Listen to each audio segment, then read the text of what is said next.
So I had a dream last night that I was in a house, and for some reason I left out the house and I walked into a field. It was kind of like a park, right?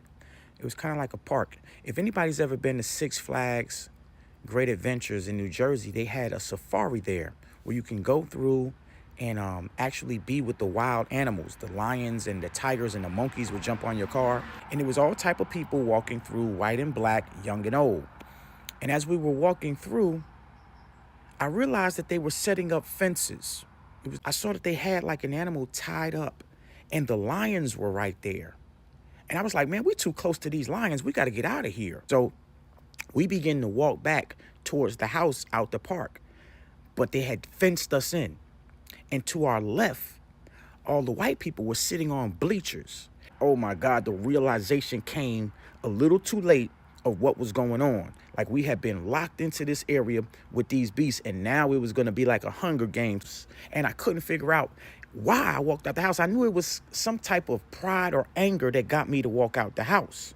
But then I figured out, bro, it ain't no legitimate reason to walk out the house. You understand what I'm saying? It ain't no legitimate reason for you to have walked out the house into this environment. You feel what I'm saying?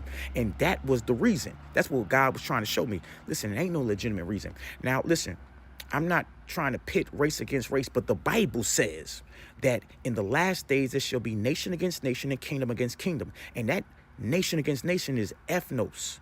You understand what I'm saying? And so I got to be somebody who warns my people. Listen, y'all, it's something on the horizon. You're being geo-fenced, because that's the word I kept getting in my mind. It's not just fencing, it's a geo-fencing. People are observing what you do through these phones. They're observing what you do through different mediums of interaction. Be careful about your interactions, especially online. And make sure you stay in the house. Make sure you stay praying, because all the white people we was with was friends.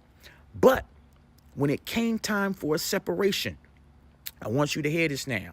When it came time for a separation, I think it was a few white people who were stuck or who were trying to usher in. Everybody was trying to save their hide, and they saved their hide by getting right there on them bleachers and acting like they ain't seen nothing, and they was going to sit back and be watching while you was going to be suffering.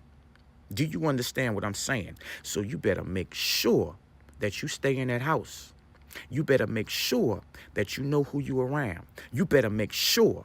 I said what I said. Peace.